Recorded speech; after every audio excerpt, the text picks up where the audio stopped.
السلام عليكم البنات، كنتمنى تكونوا كلكم بخير وعلى خير وصحه جيده ان شاء الله. اليوم غادي نصوب لكم لا سوب ديال البترنات. دابا نوريه لكم من بعد القرعه كيفاش دايره. الوغ كنحتاجوا واحد بترنات، هذه وزنتها فيها كيلو ونص و 28 غرام، مازال كيلو ونص. البصله اختاريت بصله كبيره حتى هي غنوريها لكم من بعد المقدار ديالها قداش. تندبلها في الزيت الروميه والبزار، ماشي بزاف د البزار، ما تكتروش، ولي مارون والقرعه نقيتها وقطعتها ان بيتي كوب. ملي تتدبل ديك البصله، ملي تتدبل البصله في الزيت تندير هذيك، غادي نزيد عليها، نشوف واش دبالت ومازال. هي دبالت دابا، خصني نزيد واحد شويه، نزيد واحد شويه تدبال ولات ترونسبارونت. هاد لا سوب هادي تيديروها نورمالمون، انا غادي نديرها ناتور، مي هي تتجي زوينه، تتجي حسن الا زاد فيها الواحد منين تطحن، يزيد فيها جهد نص كاس ديال لا كريم فريش ليكيد، ويخليها غير في داك الحراره ديال ريزيدويال، باش تمزج مع ديك مع لا كريم مع لا سوب، كتجي عندها ان تري بون غو، مي الي بلو ليجير ناتور. دونك غادي ندير هاد لي مارون، هادو هما اللي تيديروا في نوال، تيديروهم في لا داند، وفي تيعمروا بها لو شابون لا داند، وتيديروها حتى تيديروهم حتى كلاصي، لي مارون كلاصي.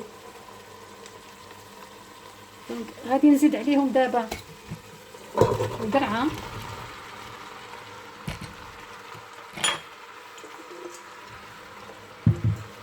وغادي نزيد الملحه، وغادي نزيد البزار،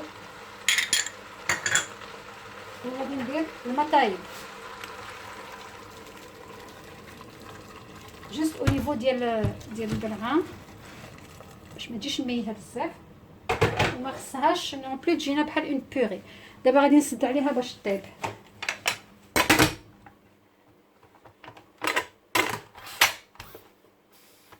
فوالا نخليوها طيب تقريبا واحد 20 مينوت ولا نص ساعه على حسب كل واحد عارف لو فو ديالو. اي اون سو فوا ابري. كاين اللي تيقول لها الطعريجه كيلو ونص غادي ندير لها بصله كبيره، لان بيان سور غتحيد لنا الزريعه ولكن ماش فيهاش بزاف، بصله كبيره. هادي غنحيد لها هذا الراس هو الاول،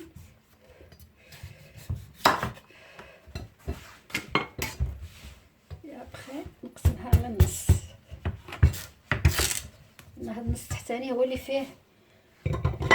فيه الزريعه. هنا بقاو واحد الجويجات،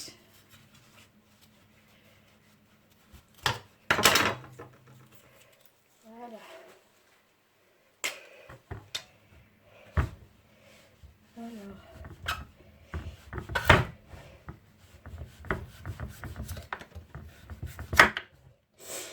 قاصحه ملي تنجي نقيها بالموس عادي تتجي قاصحه، دونك تندير لها هكا باش تنحيد القشره بلي فاسيلمون.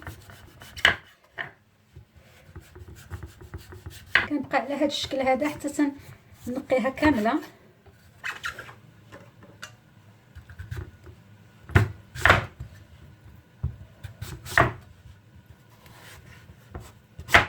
ابخي تنقطعوها مكعبات باش تدار في لا سوب حتى تدبل ديك البصله، وتنزيدوها عليها.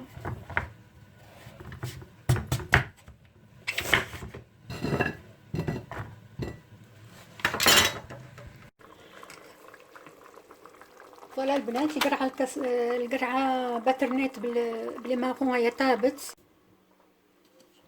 سي سا لا سوب باترنات au marron. Regardez, c'est un velouté. On peut pas faire plus lourd, ça serait une purée, et on peut pas faire plus léger. Ce serait vraiment dommage. Donc il faut qu'elle ait cette consistance-là, hein, une consistance de velouté. Maintenant, on va servir une assiette.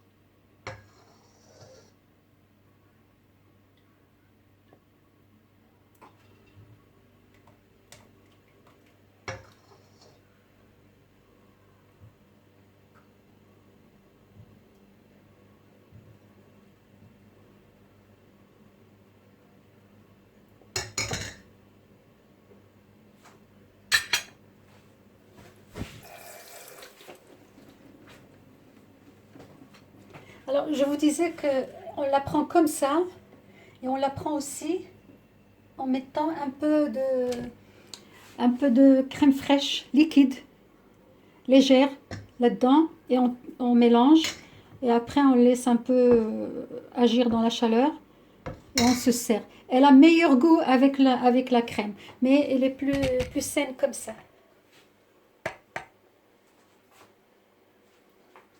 Donc, كنتمنى تعجبكم هاد لا سوب. Elle est vraiment très très légère, elle est bonne et كنتمنى لكم aussi أمسية سعيدة.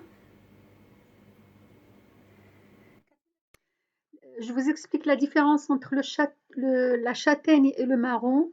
C'est que le marron vient de la châtaigne modifiée. Il contient deux fruits dans le bog, contrairement à la châtaigne. Donc voilà, vous savez maintenant la différence. J'espère que vous allez me mettre des likes, que vous allez partager, vous allez faire des commentaires.